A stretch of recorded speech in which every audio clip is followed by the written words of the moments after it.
Hello, and welcome to the Alabama Public Health Training Network. I'm Brandon Vaughn with the Alabama Department of Public Health.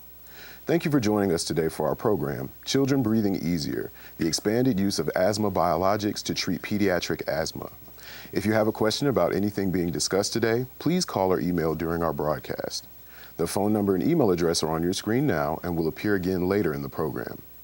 Also, the handouts and evaluation are available online. You will need to register for this program in order to access those materials.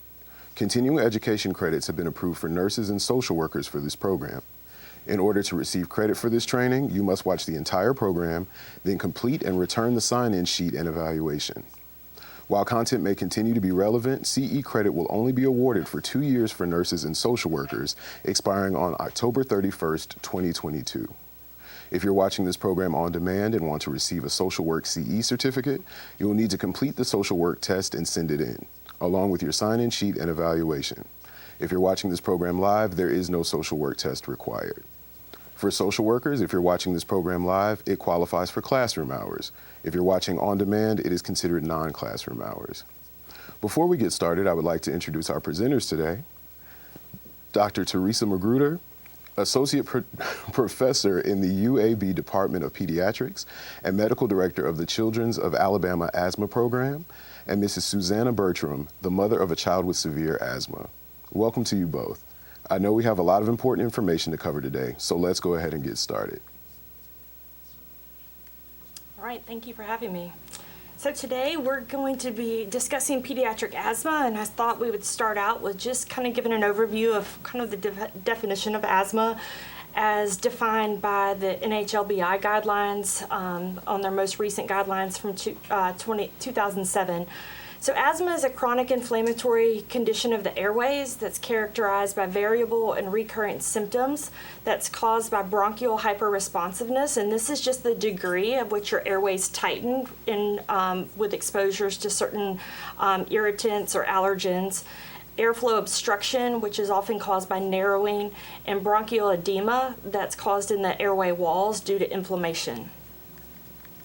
Typical signs and symptoms of asthma is people, children and adults with asthma typically have recurrent or episodic symptoms of wheezing, nocturnal or frequent daytime cough, chest tightness and shortness of breath.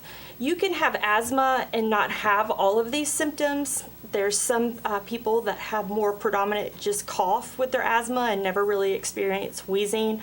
One thing to point out in younger children, they often don't know how to describe chest tightness or shortness of breath.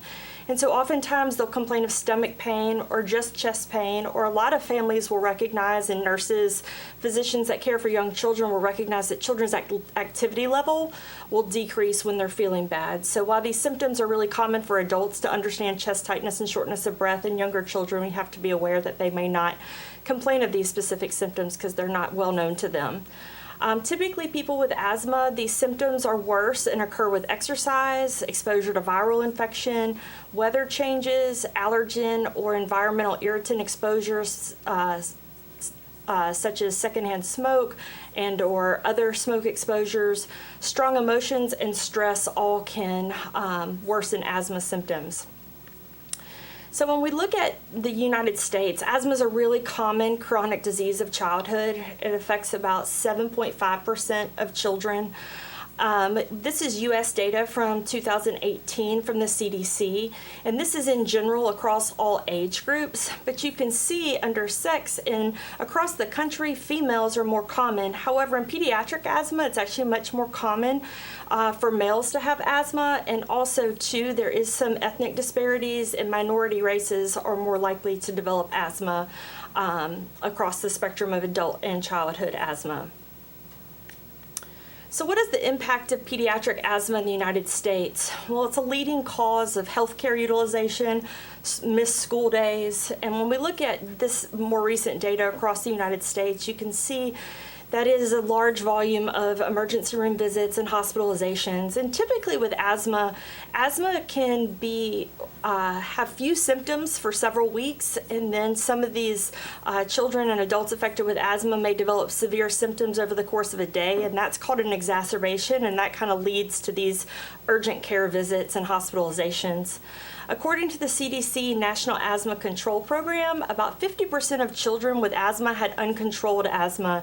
And as we move further into treatment of asthma, you'll see why that is so important, because asthma is controllable in many settings with appropriate medication and follow-up. However, despite access to medications, that there's a large proportion of people and children with asthma that are poorly controlled.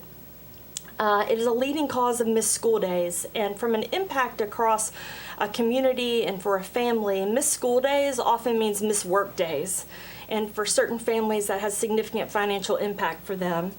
And about 50% of the asthma healthcare costs in the U.S. are related to uncontrolled asthma. So there's lots of room to make improvement in chronic asthma disease management to improve quality of life, but also reduce costs related to asthma treatment.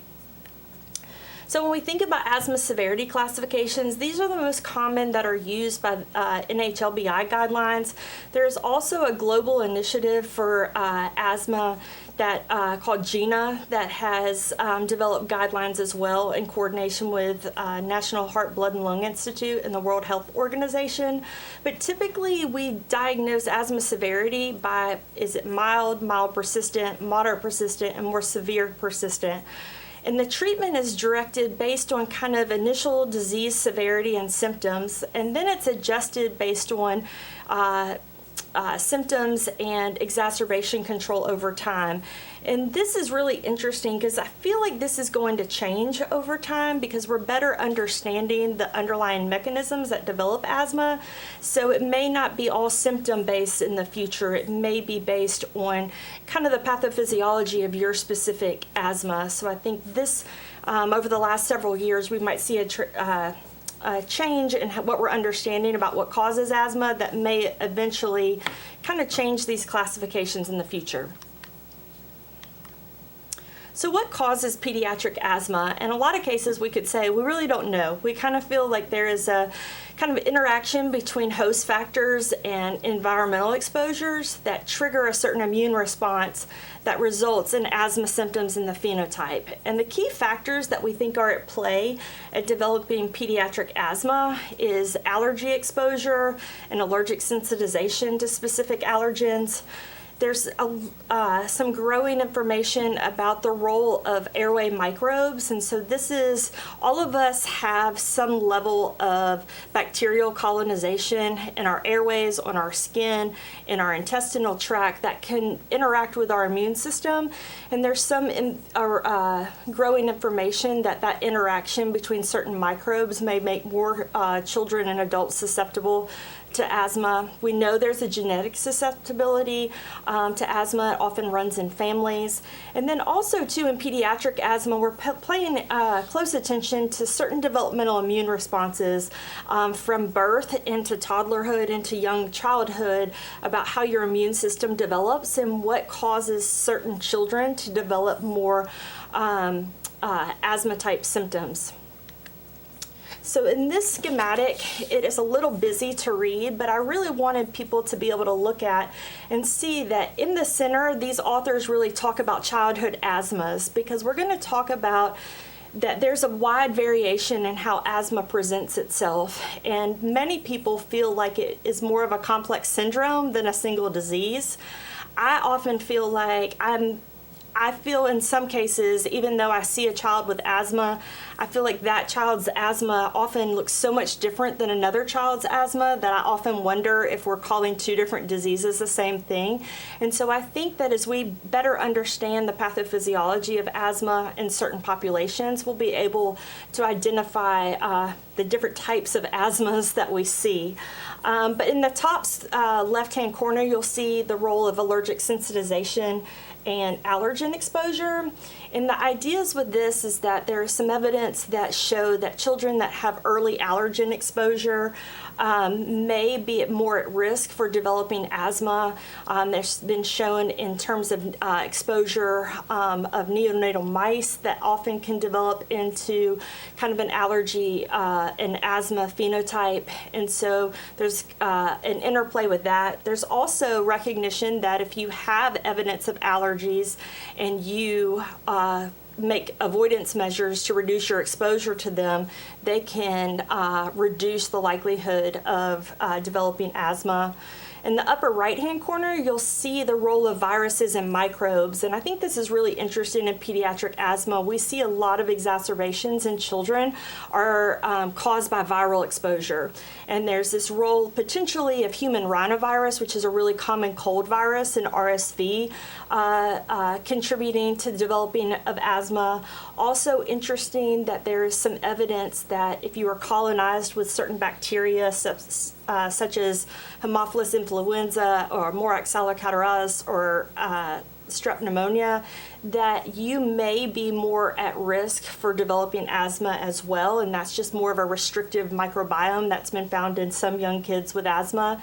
And then also the interplay of how your airway microbiome affects how you react to viral infections and your immunity and what kind of inflammation is brought to the airway. Moving on to the genetic susceptibility, there are two kind of identifiable genes identified that are found in people that are predisposed to have asthma, which is a huge step forward because we had often recognized a familial component but not a specific gene. And both these 17q21 and CDHR3 are associated with early onset childhood asthma. Also, CDHR3 is also plays a role in viral replication with rhinovirus, which is a very common virus that exacerbates kids with asthma. And so there's some interactive role with rhinovirus again. And then lastly, in the bottom right-hand corner, you'll see more discussion about developmental immune responses. And it's looking at kind of what kind of inflammatory cells, what immune cells are brought to the respiratory epithelium and respiratory tract of these children that may be related to why their immune system develops more of an inflammatory component that leads to asthma symptoms. And this can be related to, it's more exaggerated in allergic exposure. It also is more related to if you have more of a narrow kind of exposure to different bacteria in your community and or your home or living environment. So I say this all to say you can tell it's a very complex interaction between multiple different components that kind of lead us to some of the really common symptoms and how this childhood asthma manifests in children. So also when we're thinking about pediatric asthma, there's also kind of discussions about what happens in pediatric asthma. So many times when I see families and young children in clinic, they look at me and say, is he going to outgrow this? And, you know, for a lot of children, there does seem to be some improvement in with age and some of their symptoms. And again, a lot of people feel like maybe that's a different disease than the children that develop more persistent symptoms into adolescent and adulthood. But this schematic kind of talks about what we know about childhood asthma and as moving into adulthood. And the top line kind of looks as what we kind of see in some of our children that we often manage, that they develop symptoms early in childhood.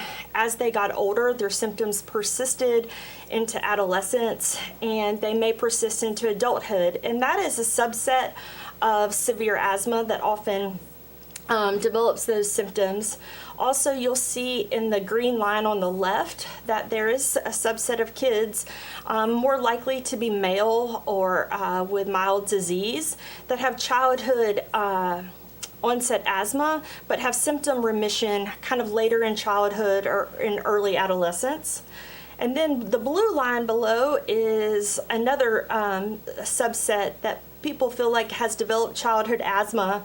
They may go through a period where it seems as though it's resolved or in remission, and then you can see further on to the right in the blue line that their symptoms come back in adulthood.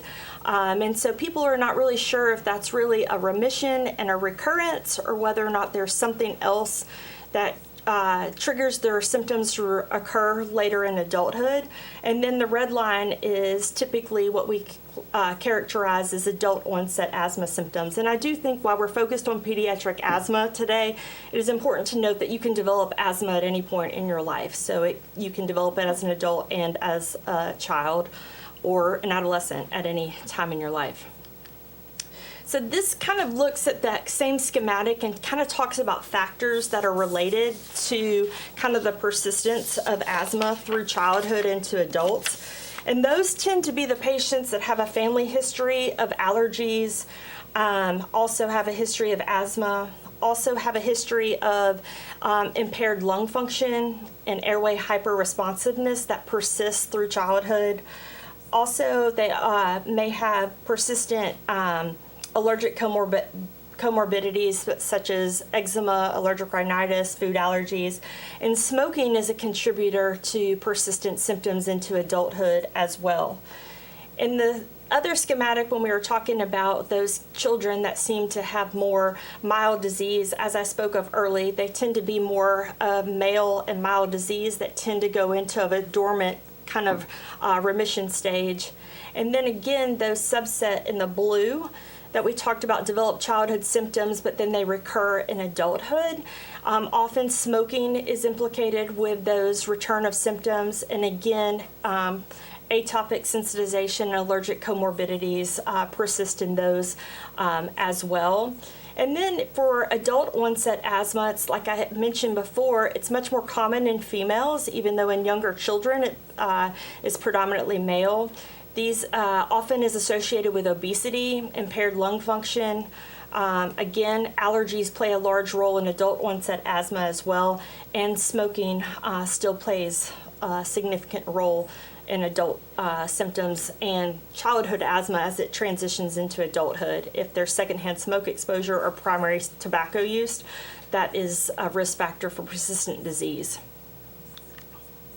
So when we look at where we're going with asthma, it looks more about asthma is more of a complex syndrome than a single disease. And what research has shown over the last 10 years, there's been a lot of progress that showing us that asthma consists of multiple phenotypes with a variety of pathophysiologic mechanisms and endotypes. And endotypes are disease subtypes that are characterized by distinct pathophysiologic mechanisms.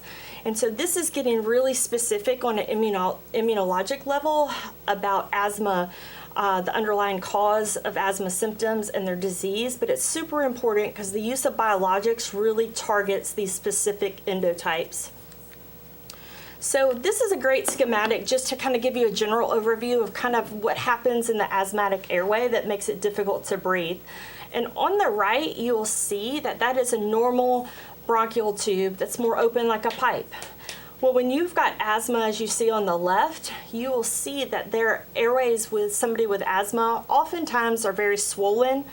Their airways are their walls are often thickened. The inflammation in the walls causes the smooth muscles in the airways to be more contracting, and then also too you have a lot of inflammation that produces a lot of mucus, and so now instead of breathing through a nice open pipe, you're feeling more like you're breathing through a straw. And one of the interesting things, and that can cause wheezing, it can cause the chronic cough, it can cause the chest tightness, the shortness of breath symptoms. It is really important for people with asthma to recognize, and for those caring for them, is that for some patients this swelling that's there on the left is very periodic. It is not there. It comes 2 or 3 times a year with a respiratory infection or with a season change, and then the rest of the time they are very well. They don't have a lot of symptoms. However, there's a subset of children and adults with more severe asthma that have some persistence of this swelling and airway inflammation that is there every day. And so that is where the focus of some of these biologics will come into play, is really for the patients that experience day-to-day symptoms.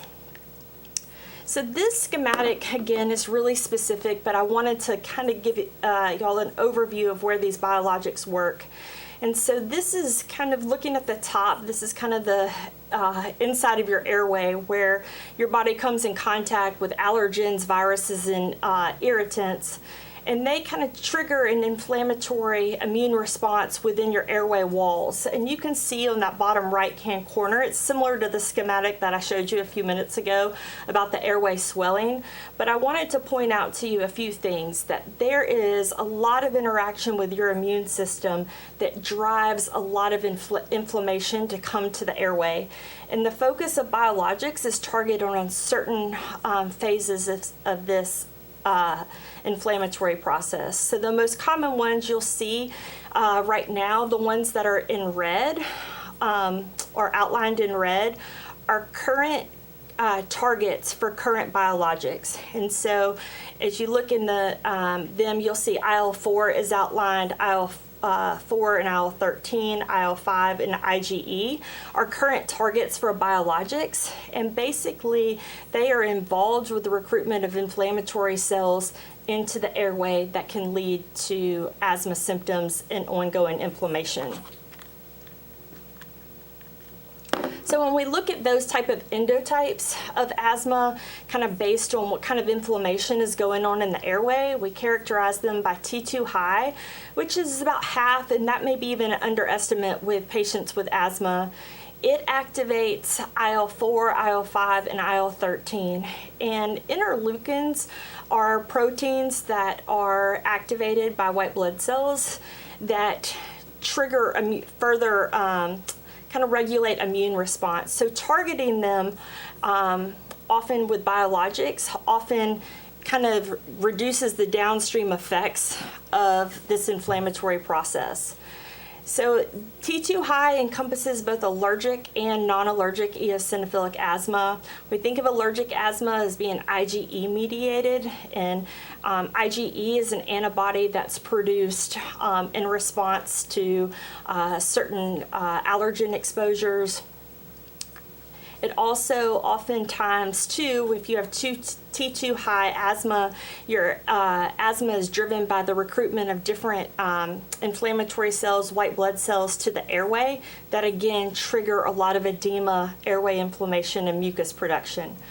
There's also patients that have T2 low asthma, and it is more of neutrophilic, which is a different type of white blood cell, or it's a mixed pattern. It is less understood than more of the allergic eosinophilic asthma, and we currently do not have targeted therapies for this type of asthma. So the focus of the use of biologics is really going to be focused more on the T2 high type asthma. So quickly, as we're talking about kind of what the goals of asthma therapy are and kind of moving into where biologics fit into this, in general, the goal of treating pediatric asthma is focused on reducing impairment, which means preventing symptoms. So our goal is to prevent recurrent cough, wheezing, shortness of breath. We're also looking to minimize the need for rescue medications or quick relief medications to a few times a week. We really want to maintain a child's normal pulmonary function and lung function testing, and we want to maintain normal activity levels. And I think this is very important for people to recognize, because I think sometimes for pediatric asthma, by the time they're referred to a specialist, so many family members are like, oh, he can't play outside. Oh, he can't really play sports, or somebody took him out of PE.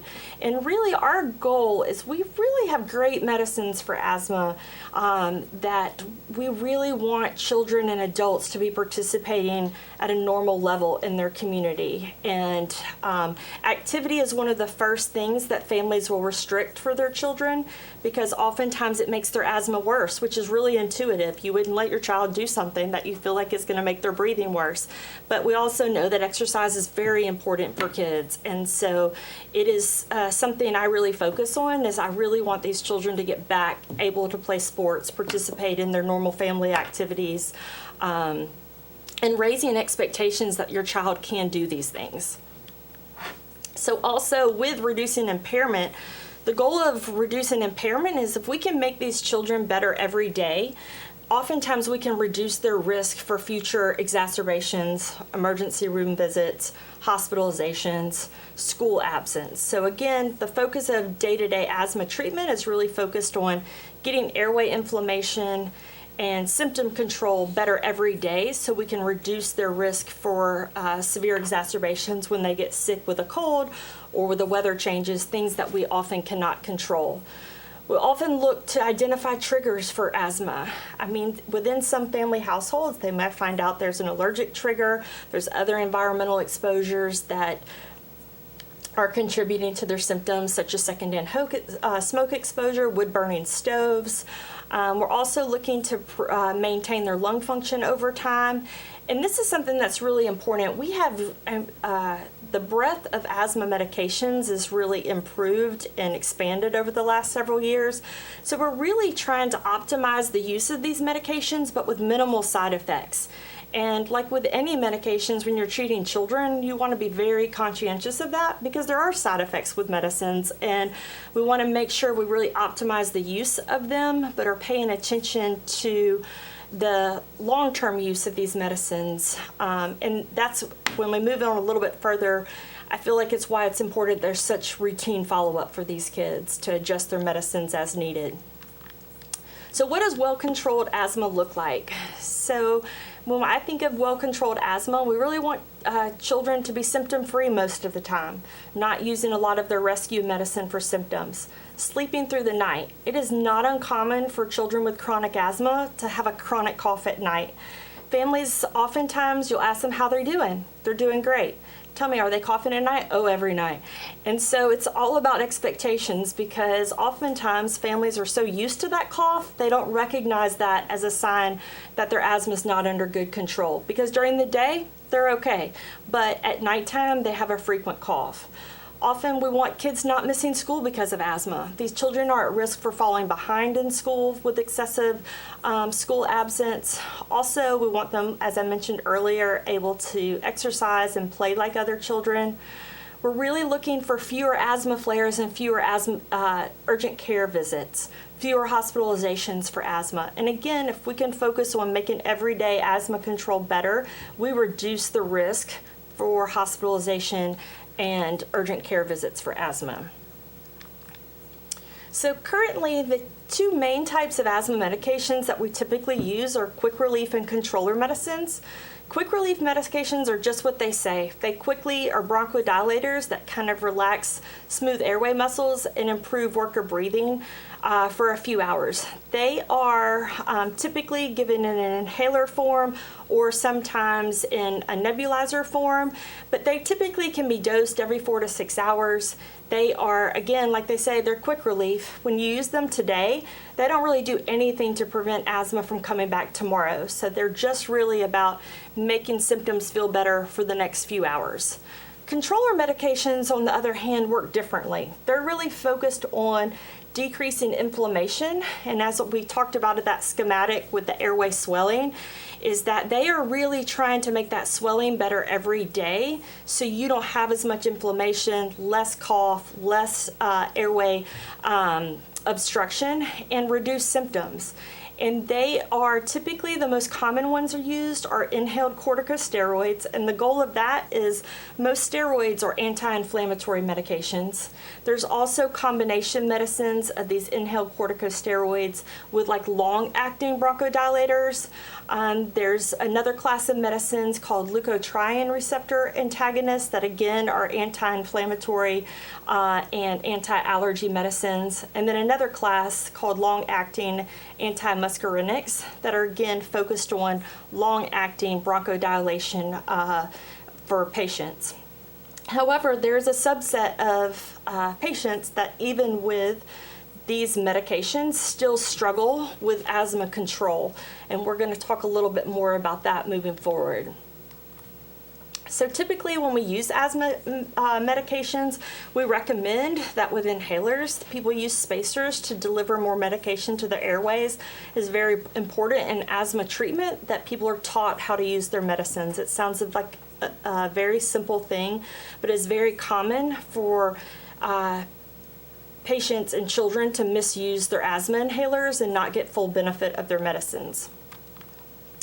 This is a schematic from more recent 2019 GINA guidelines, and I put this on here just to kind of give people an idea to recognize that when we start treating asthma, we start in somewhat a stepwise fashion with a class of medications, reassessing symptom control, reassessing side effects, and then if patients are not well controlled, we often consider step-up therapy. And on the far right, you'll see there's a recommendation for step-up therapy that now includes the use of these biologics that we'll discuss moving forward. So what are the challenges to pediatric asthma treatment? So we talk about medications and not responding to medications, but there's also some system challenges that make it difficult to treat asthma. And in pediatric asthma, it's a very large heterogeneous population, so one treatment doesn't fit all. And sometimes in a school setting or in a community setting, you'll hear families just say, well, they're like, oh, so-and-so's got asthma and he doesn't have to take all that medicine, but that doesn't necessarily apply to your child or what's happening in your school. And so it's a very large heterogeneous group.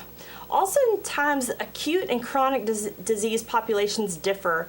And asthma is a chronic disease, and it does best managed as a chronic disease, but oftentimes because the symptoms are variable, you may have somebody go into the emergency room for acute symptoms, and their pediatrician may not even know they're going to the emergency room that often for symptoms. And so you miss these opportunities because in an acute urgent care setting, they're not really focused on the chronic nature of it. But oftentimes this happens on the weekends or happens in the evening. And so sometimes there's missed opportunities to improve chronic disease control with frequent exacerbations. Also, just in general, self-management disease education is not readily available in all communities, and it is a limiting factor because so many, as I mentioned, so many families are just waiting for somebody to show them the right plan, to show them the right medicines, how to use their medicines, and to better understand how the medicines work so they can understand the disease plan. Another factor, or multiple factors that contribute to pediatric asthma, is social disparities. Asthma disparately affects children that live in poverty, and if they have substandard housing, their environmental exposures may be different. Often, like I mentioned before, if you're in a single family household or a single parent household and there's multiple missed work days and school days, that is significantly impactful on the family. Also, limited access to health care. That kind of goes in with cost and device use afterwards. Our healthcare system is variable for families depending on their insurance coverage. There's copays related to some of these asthma inhalers that are too high for families to buy every month. So that even though the medication's available, it may not be accessible to the people that need it the most. And then also, just like any chronic disease, there's a struggle with non-adherence, and it is often to the chronic disease plan. We see that with hypertension, we see that with diabetes, that there is a struggle to stay on track with a daily medication plan. But as a clinician, you're often struggling. Is this more to do with the fact that your child's asthma is not well controlled? Is it because they're not really getting the medicine regularly, or are they not responding to that? And we have to work with families really closely to try and monitor what we think the underlying cause of that is, because it can be hard to sort out, because on paper it looks like the child's on a lot of medicine, but when you really look at them and see them back in 3 months, you realize that they've only filled that medicine once in the last 4 months. So you're thinking to yourself, there's a likelihood they may be missing some of this medicine. And we have to tease that out, working with families to try and optimize how we can make the daily plan doable for families. And I think that'll move into our next slide, I think. Yes, it will, about improving asthma management. I'm a big advocate that the relationship with the family and the patient really needs to be strong to develop this chronic disease plan, because families have to do this every day, and it is not easy to integrate a daily chronic disease plan into a family, especially if there's other children in the home. And so when I make a plan, I really want it to be a plan that is going to be successful for the family. So I'm often asking for input about what are the barriers to doing this medication every day. he doesn't like the taste, it makes his chest hurt. Because patients and children are going to be more adherent to medications if they feel like they're benefiting them, but also if there's side effects that we can limit, we want to try and do that to optimize their adherence. We also want to try and identify triggers as much as possible and precipitating events, addressing other comorbid conditions. Not everything that coughs or wheezes is asthma, and there are some children that have other complicating comorbid conditions that complicate their treatment, so we want to address those. And this sounds like a very simple plan. Here, moving on to develop an asthma action plan. And you can see that in the lower right-hand corner. You can't read it very well, but I just wanted it to be for those who have never really seen one. An asthma action plan is really based on trying to give families and patients an idea of how to escalate their therapy for increased symptoms. Because for so many patients with asthma, they may be fine for 2 weeks, and then over the course of 2 or 3 days, they may start experiencing increasing symptoms. And an asthma action plan really helps families and patients identify when they're having asthma symptoms, so it directs them of how to escalate, when to call the doctor.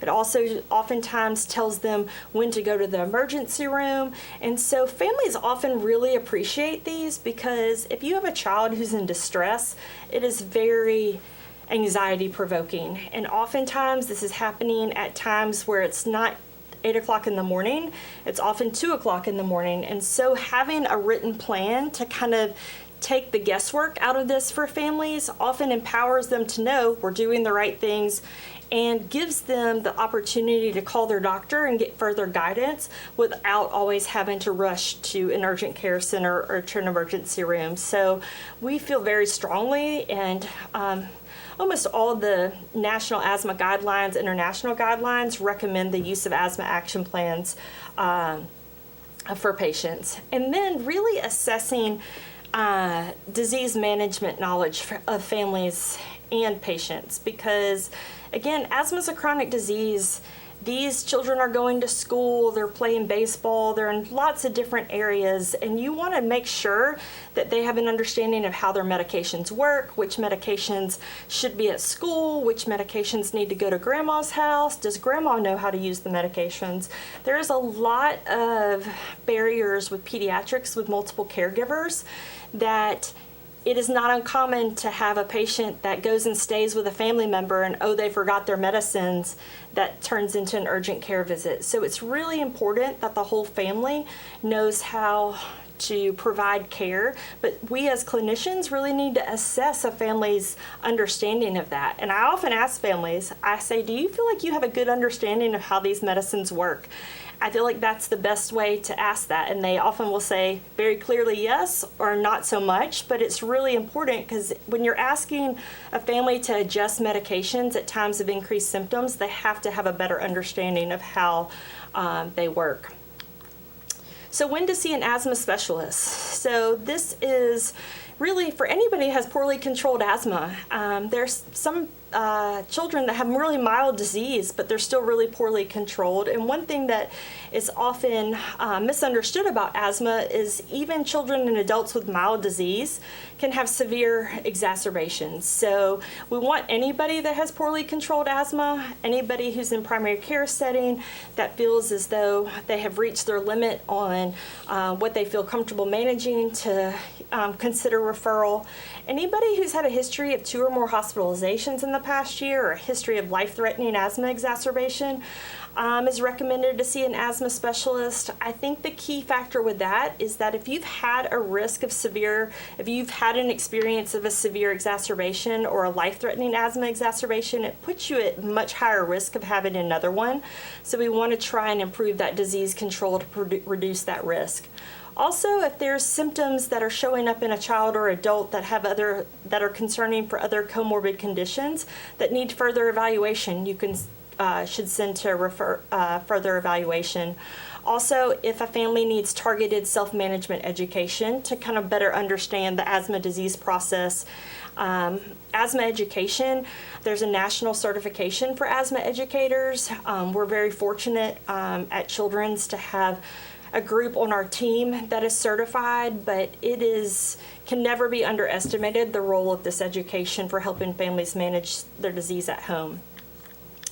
So these are the typical comorbid conditions and differential diagnoses that we consider when we see children with asthma, especially if they're difficult to control, because some of these conditions can often produce overlapping symptoms that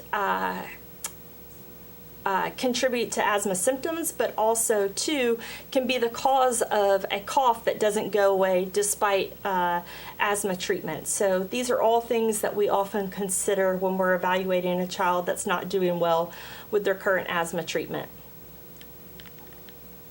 So moving forward into we've talked about the use of medications, the role of controlling asthma. We're going to move more into what we call severe asthma. That is a subset of adults and children that have asthma that requires high dose treatment, so the kind of highest level of our current medications. And/or oftentimes when children and adults experience an asthma flare, we give them oral steroids because it's an anti-inflammatory to get their asthma better controlled, whether or not it was an allergen or an irritant or a viral exposure. We often use oral steroids to treat those exacerbations. Some patients are so severe that they typically may end up on chronic oral steroids to control their asthma. So when we define severe asthma, we think of people that are requiring high-dose inhaled corticosteroids plus a second controller and/or oral steroids to prevent it from becoming uncontrolled, or it remains uncontrolled despite this therapy. And that is where we start to look at what other options do we have. We've hit the max on our standard therapies. Where do we go from here? So when we look at severe asthma, it's estimated to be a small portion of asthma, thankfully, but that remains poorly controlled despite adherence to standard therapies. Severe asthma, as you can imagine, carries a lot of the morbidity and mortality and healthcare utilization of the disease. And I touched on this a little bit earlier too, about trying to identify with severe asthma, which is difficult to treat because of other barriers such as lack of access to medications, lack of response to medications, versus difficult to control, meaning that all those other factors have been accounted for and you're still left with a really difficult disease control.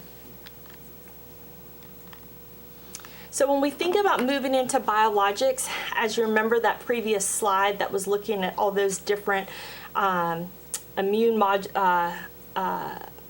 inflammatory kind of chemical cytokines that were involved in that inflammation and drawing white blood cells to the airway, we often are looking at to optimize their medication management and adherence for their current medication plan. We often do some allergy screening to do skin testing, other blood work allergy testing, and blood counts, because we're often looking at IgE levels, and as I mentioned before, there's certain white blood cells called eosinophils that can be elevated, that can be a target for these biologics. Patients with food allergy history should have formal evaluation. And then the big picture with this, and we talked about adherence, is these biologics, as many can imagine, are costly. And for insurance to cover them, and they often are used for long-term use, we want to make sure we're optimizing our standard therapies before we move into using these biologics. So they do offer new hope for severe asthma though, and we currently have 4 that are listed here that are approved for pediatric and adolescent asthma. The first one we'll talk about is called omalizumab. It's Zolair, and it is really focused on allergic asthma. And then the next 3 are really focused on eosinophilic asthma, which is driven by the fact of these white blood cells that are drawn to the airway that cause a lot of inflammation and swelling. So we'll kind of move forward with the first one is Zolair, and that is the first biologic that was approved for asthma. Most of these biologics now used for severe asthma after we've optimized all other therapy for these children they're monoclonal antibodies, and most of them are all injections. And so Zolair is really works by modifying IgE and how it affects downstream allergic response. So IgE is produced by B cells in response to allergen activation of your immune response. It prevents IgE from binding to its high affinity receptor on mast cells and basophils, which decreases the release of mediators and blunts the downstream allergic response. The key factor with these is that these are targeted therapies that are really focused on one spot in a whole process of inflammation. And by blocking that one area, all the downstream effects can be blunted. And that is where Zolair works. It's currently approved for children 6 and older. Typically, children have to be allergic and show evidence to have sensitivity or be positive to an allergy to at least one perennial allergen, which is typically like pets or dust mites, cockroaches. It is dosed every 2 to 4 weeks, and this is based on what your body's IgE level is and what a child's weight. Zolair has to be given in the office, and as it was a huge step forward for us for so many children that were having struggling with severe asthma despite really aggressive therapy. It was a huge step forward for us to be able to offer this, but as you can imagine, for some families, it is really difficult for them to go to the doctor every 2 to 4 weeks or travel, especially in a state like Alabama where there's more rural areas that it is often families driving 2 to 3 hours, kids missing school to dose this in the office, but it offered us a huge opportunity to improve disease control. And as we move forward talking about some of the other biologics, you'll see some of them are now able to be dosed at home, which makes the accessibility to these biologics much more expanded than we've had over the last several years. So when we look at Zolair and how it works, so the long-term considerations for Zolair, it seems to reduce exacerbations significantly. It often doesn't change lung function, but it often reduces symptoms and reduces missed school days. Oftentimes, too, it is can be shown to reduce the need for other medications. So there is some patients that get on Zolair that often can decrease their daily medications. They can often sometimes come off their oral steroids, which is a super important goal for us when we have children with severe asthma, because chronic oral steroids come with their own chronic risk. Also, too, Zolair is also approved for chronic urticaria, and you'll see that some of these biologics have some use for some other allergic diseases as well. The next one we'll discuss is called mepolizumab. Its trade name is Nucala. It is currently indicated for severe persistent asthma with the eosinophilic phenotype. And we typically can check this eosinophil level in peripheral blood with a CBC. We get an absolute eosinophil count. But it is really focused on modifying IL-5, and IL-5 is the primary cytokine that is involved in the recruitment and activation and the survival of eosinophils in the airway. So by blocking IL-5, it reduces the downstream effects of eosinophilic asthma. It is currently approved for children 6 and older with a peripheral eosinophil count of greater than 150. One thing that's interesting in these, when I move forward, we're talking about these IL-5 modulators, they do seem to show better response in patients with a higher peripheral eosinophil count, but 150 is the minimum needed to qualify. These are given standard dosing based on age, and now it's approved for an auto-injector for home use. And this is transformative for children to have families not have to miss work, be able to dose at home, feel safe dosingly at home, and kids not having to miss as much work. It has definitely expanded the opportunities for families in many different areas to have access to these medications.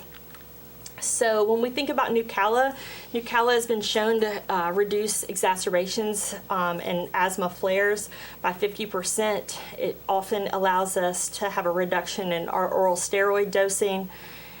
Key factor with some of these biologics, as with any medication, there are some things we have to concern ourselves about allergic reactions, also the risk of certain infections. Whenever you use an immune modulator, there's a chance of kind of altering response to infections, and Nucala carries an increased risk for shingles or herpes zoster. And so in children, we confirm that they've had vaccination. Nucala often also is approved for eosinophilic granulomatosis and polyangiitis, which is previously known as Sturge-Strauss, and other hypereosinophilic syndromes. So as we're getting more commonly using these for asthma, they're also being shown to be effective in other eosinophilic allergic diseases as well. Moving on, we'll move to benralizumab. And Facinara. I call it Facinara daily, so that's a lot for me to say. But it is also indicated for severe persistent asthma. Again, it is an IL-5 modulator. It, however, is only approved for 12 and older. And so it is more limited in the age group that we can provide this for children, but it can be also now done at home. And one of the benefits of this one versus Nucala and Zolair, which are dosed every Zolair is every 2 to 4 weeks, Nucala is monthly. This Facinara gives the option of dosing every 8 weeks. So there is more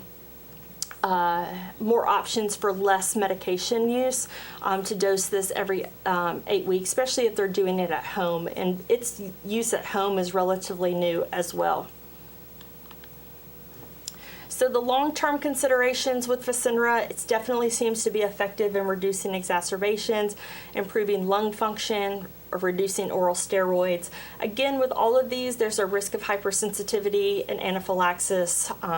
We make sure our families are trained with an EpiPen to recognize signs and symptoms of anaphylaxis when we use these biologics, but it is something to consider, especially for home use and wanting to make sure families are prepared for these possible side effects. Thankfully, they're rare, but you still have to be prepared for them. So the more recent one that was approved for children is called Dupixent, and his trade name is Dupixent, and it's approved for moderate to severe persistent asthma with eosinophilic phenotype or patients that just have oral steroid dependent asthma. And one of the things about Dupixent is Dupixent was approved for years for adults with eczema that were 18 years and older, and then slowly it has developed an indication for asthma now for children that are 12 and older. It is now it is approved for home use, and more recently has even been approved for children that are 6 and older for eczema as well. So you can see that these expanded uses of these targeted therapies are being slowly trickling down from the adult world into the pediatric world, but it gives us a lot more options to treat children that had refractory asthma previously. Things that we think about with Dupixent is that it clearly is effective again with reducing exacerbations, reducing the needs for oral steroids, improving lung function. Also, too, as I mentioned before, it's approved for children that are 6 and older with atopic dermatitis, and also is being used in adults now for eczema as well as chronic rhinosinusitis with nasal polyps. So one of the challenges is that when we look at the biologics is like, how do we choose them? And I would say, honestly, historically, we were choosing them for children by what was available and what was approved for them. But now that we have more options, I think we need to better understand which children are going to be more responsive. And one of the challenges with these biologics right now is there's not very many head-to-head trials comparing the biologics to each other. So we know they're all effective compared, but we don't have a great idea of which one is going to be better for this patient at this time. And so a lot of times we're making the decision with families based on the potential for side effects, how often they have to be dosed, whether or not they have been previously on a modulator and it's been effective for them, whether or not the family wants to dose at home or whether they want to come to the office. So we know that they are effective. What we don't know is kind of in what settings they're more superior to each other. Also, too, one of the struggles that we've struggled with asthma is there's not a great biomarker for asthma that we're able to, again, identify which patient is going to respond to which therapy better. And so right now we're just happy that we have these options, and they've really improved the quality of life for so many children, but we are just really learning better of how to choose which one that we want to use. And the other consideration that we have is when to stop them, because we often start them and the idea is like, well, if you think back to that schematic of what happens with childhood asthma, and there's a subset of kids that improve kind of moving in adolescence, how long do we consider them? And so those are challenges that we as clinicians have to address moving forward as we have more experience with them and are learning from our patients as we use them more. So in summary, as I mentioned, asthma is a very common chronic complex disease that's associated with significant morbidity and mortality. It's a really common disease in the U.S. Management really requires a coordinated diagnostic and chronic disease management approach. I can't stress that enough. We are moving forward. I mean, so much of our treatment in the past was just based on symptoms and giving a medication, but now we're better understanding that there's different types of endotypes that are driven by certain types of inflammation that will move us forward to personalized treatment and being able to better predict a clinical response to our medicine. So that's really exciting moving forward. Also, too, biologics offer an expanded opportunity to treat severe asthma, which for so many children and patients, this really improves their quality of life. And lastly, we need some further comparison and research trials for these biologics to compare them to each other so we can better identify and how to make more informed choices about which to choose for our patients and families. And lastly, I included this on here because we spent a lot of time talking about medications and treatment plans, but again, this is from Dr. Martinez. He's well known in asthma research, but he stresses too that there's really no alternative to establishing a therapeutic partnership between practitioners and patients that meets the needs and expectations and obstacles that patients face. And these all needed to be included into clinical decision making, because I often have told many students in my clinic is that we can make the best plan on paper for these families, but if they are not able to implement it, we will never be successful in helping them manage their child's asthma. And so we really need to have better therapeutic relationships with our patients and families to kind of move forward with chronic disease management. And this, if y'all have any additional questions or looking for asthma education resources for use in your communities or your schools, you can access our Children's of Alabama asthma resources at that website on the bottom. That'll give you access to standardized asthma action plans. All of our asthma education materials are there in English and in Spanish.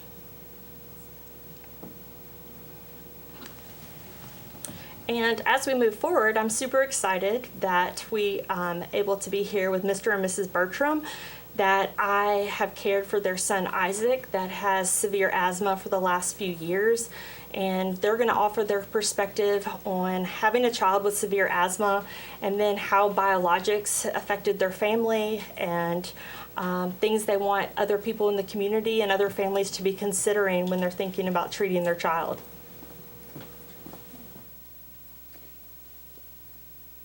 Okay.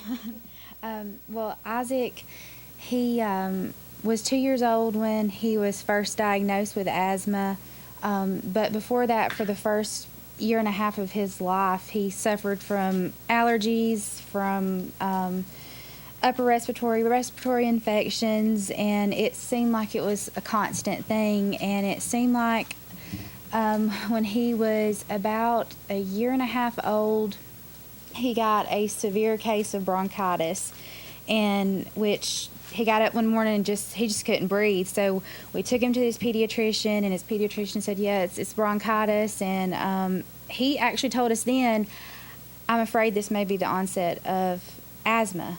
So we were prescribed a ProAir inhaler. We came home with it. We learned how to use it. And we thought, okay, it's going to be good as soon as this is over with. But he had a persistent cough that just kept coming back. And as we went through the next few months, we were using his inhaler every day. Most of the time, like 3 to 4 times a day. And like this cough just wouldn't go away. So we finally, after many emergency room visits, many pediatrician visits, we finally got the diagnosis of asthma and went forward from there and into allergy testing, trying to get the right controller medicine, and we went through several different controller medicines, and nothing seemed to really be helping. And when he would have these asthma flare-ups, we would be just fine for 1 to 2 weeks. We would be good, and we're thinking, okay, well, much better now. And then, boom, all of a sudden he starts coughing again, and in about 2 to 3 days, we would be at the place where we would be doing his nebulizer treatments every 4 hours, and then it would get to a certain time of night where we were taking turns getting up with him. And it would usually be, like Dr. Magruder said, maybe 2 o'clock, anywhere from midnight to 2 o'clock in the morning.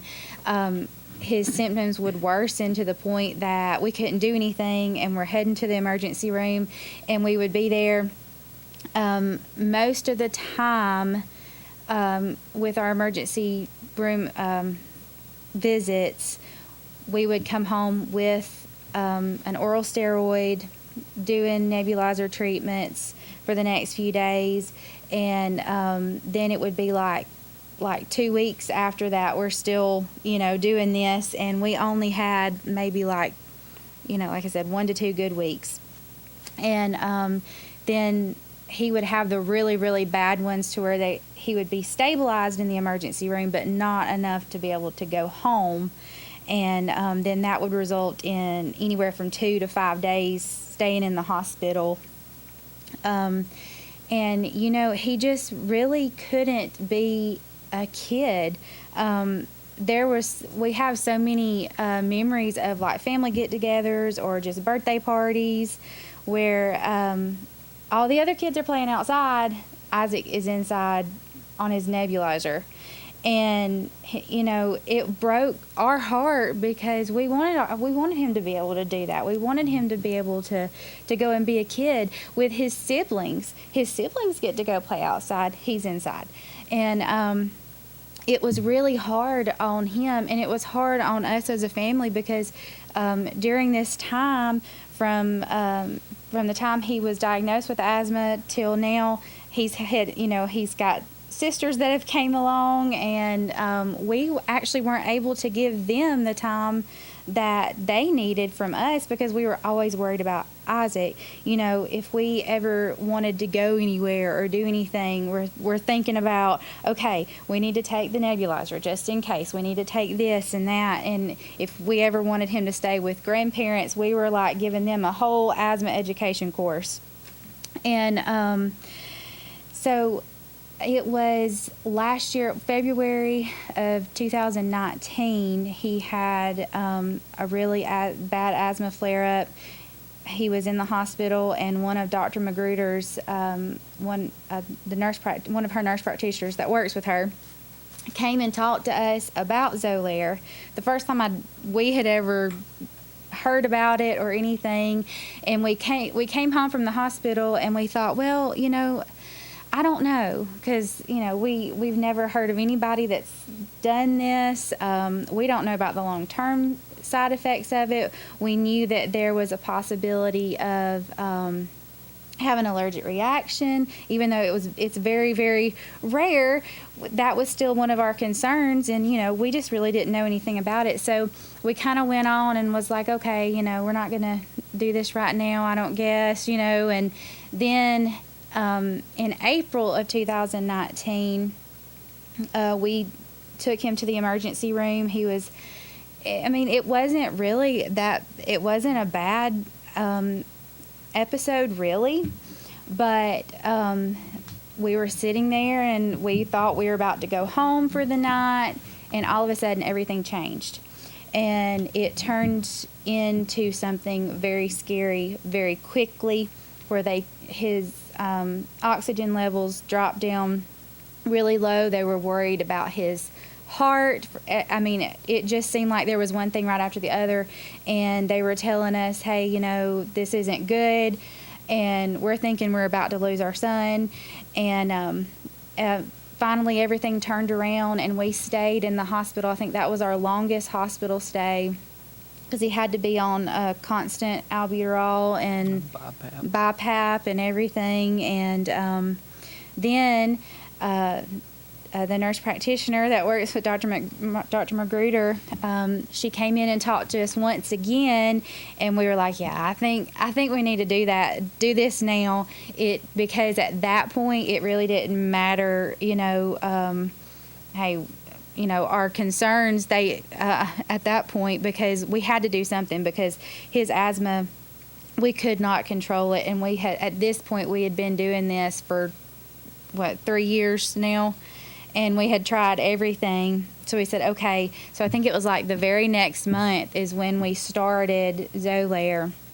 And from his very first injection till now, he has not had to use albuterol or oral steroids. And that was not something I think that we were really expecting, because I kind of went into this because we've tried all these other things. Okay, well, okay, this might work, and then it might not. I'm not going to get my hopes up. But every month that has gone by, every few weeks, it's like, well, hey, he's okay, he's doing good.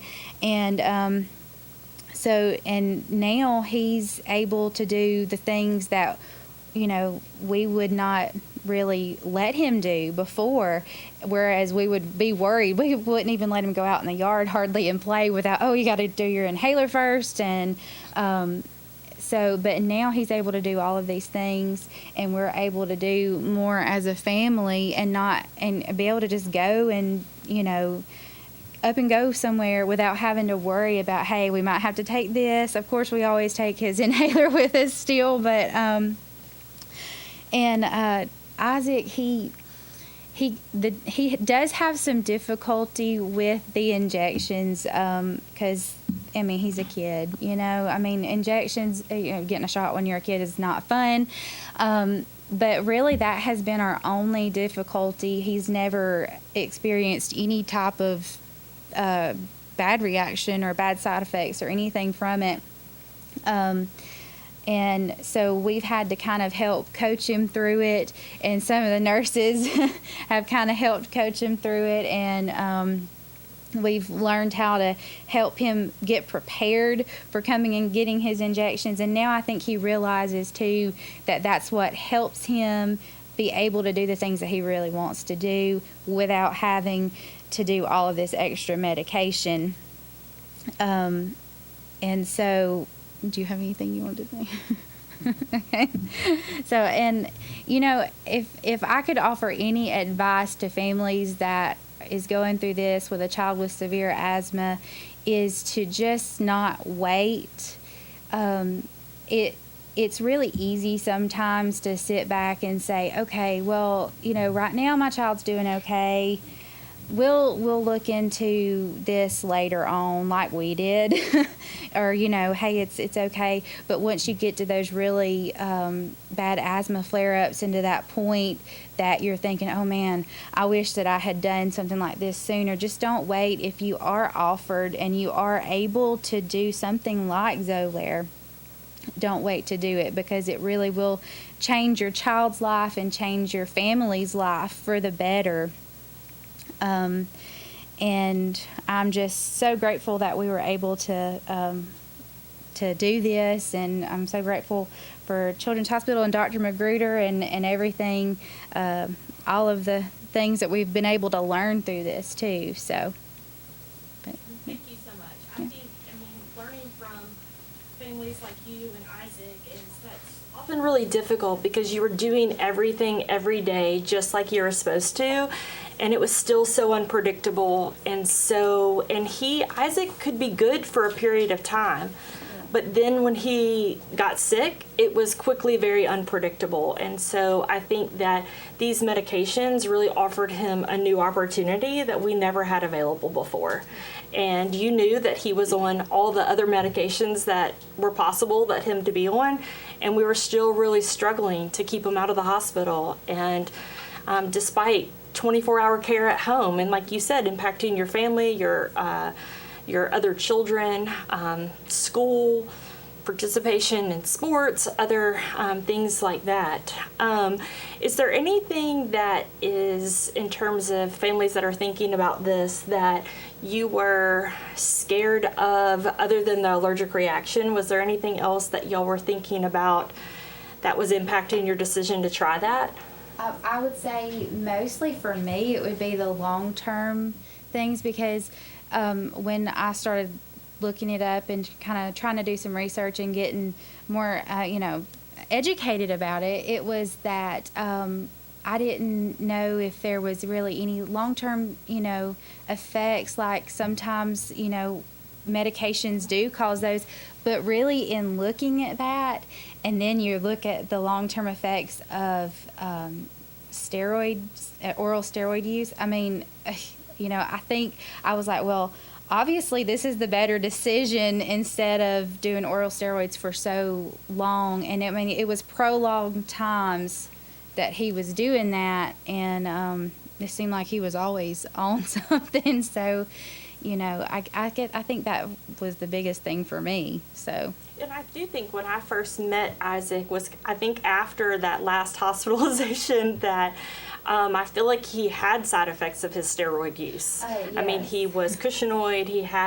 He was already experiencing side effects of our current treatment. Mm-hmm. And even though it was at the best that we could do, it was, this offered him a different, opportunity for something different. Mm-hmm. We do have 2 questions, one for the Bertrams and one for you, Dr. Magruder. Dr. Magruder, what journals or resources do you recommend for providers? So I think that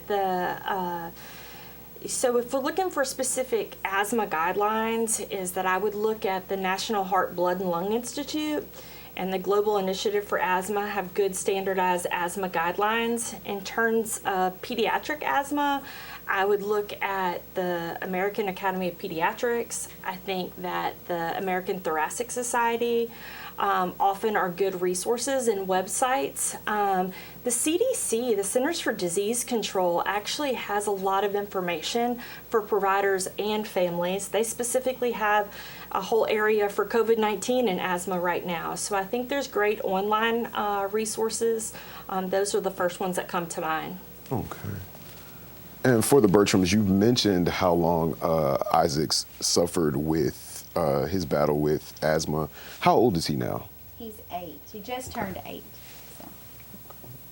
And we have one question from our Facebook live stream. How well are these drugs covered by insurance?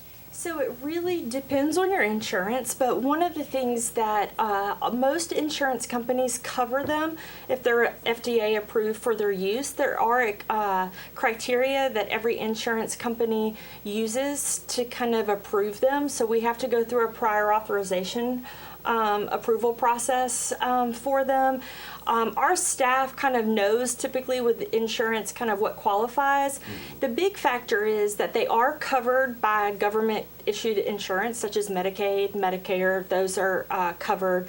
Under the private insurance, there are families that have copays that are related to using these medications, and so those copays can be high. These biologics are very expensive. I mean, there's a range of but they're, injection is a few $1,000s, and so these copays can be impact families. However, most of the manufacturers of these biologics have patient assistance programs, and so if you see a specialist that's used to using them, they can plug you in to those opportunities, and oftentimes those assistance programs will pay the copays. So if they can be approved with your insurance, then oftentimes you can get assistance with the other costs that you may incur to use them.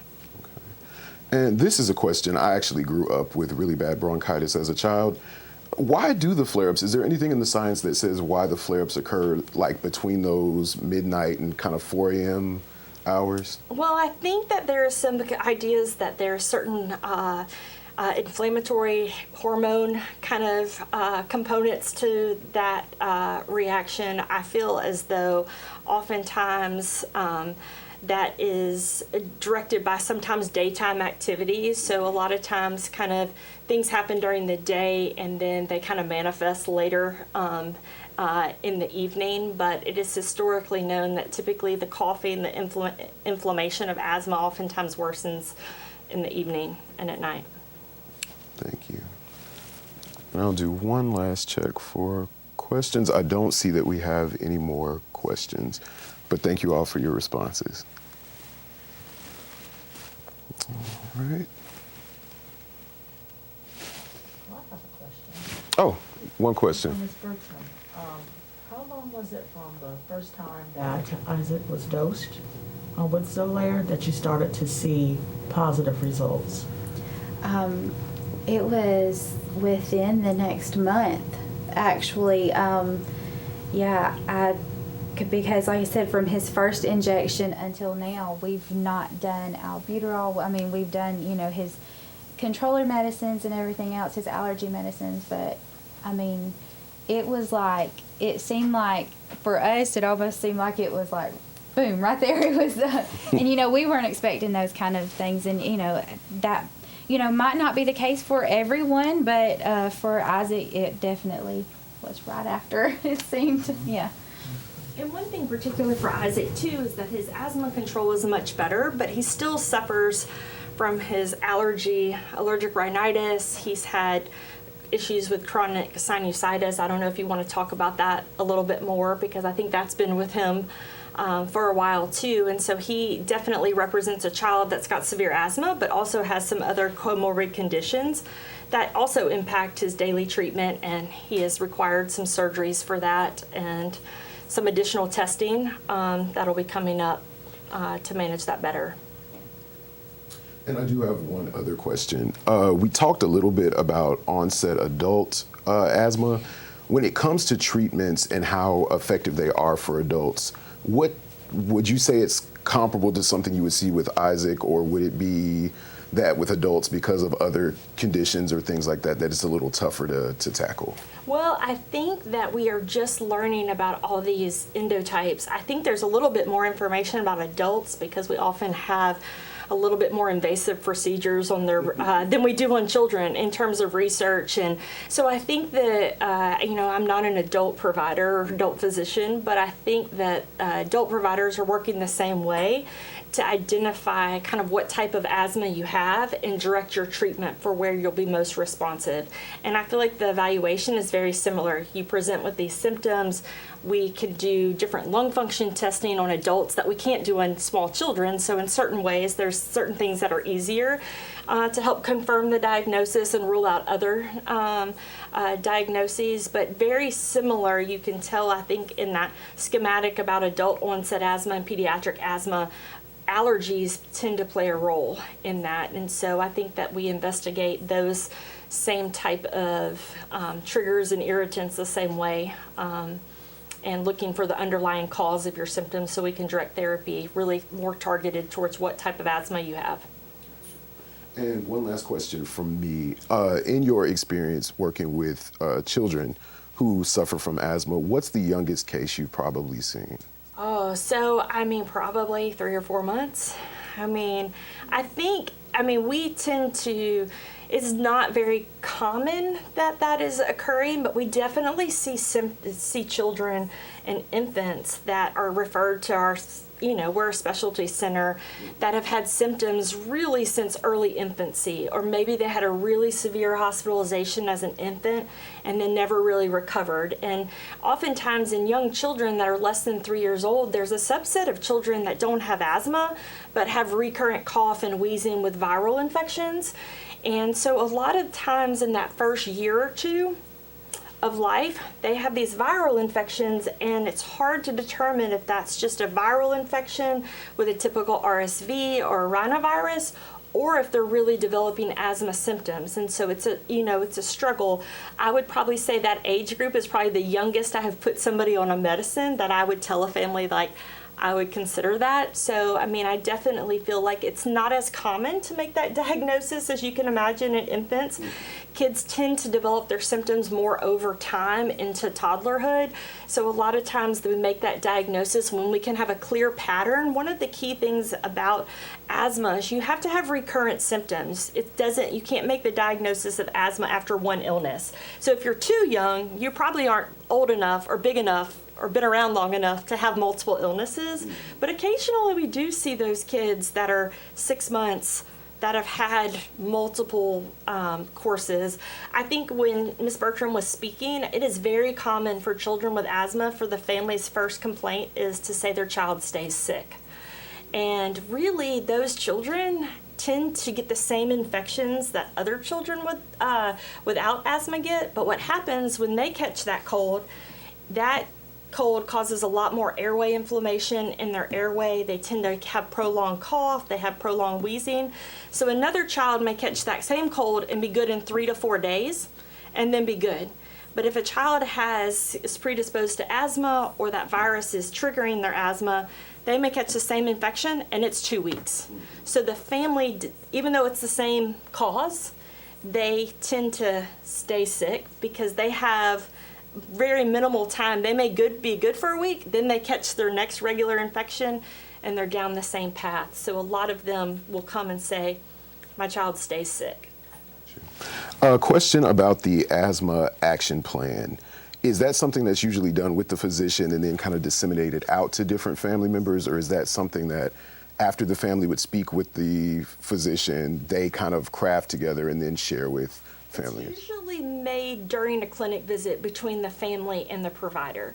So it's really trying to give the family clear guidance of what to do when their child starts to have increased symptoms, and when to seek emergency care, when to call the doctor. I think the best benefit of it gives them really clear instructions, because for some of these children, they may linger for a week or two and not be getting better.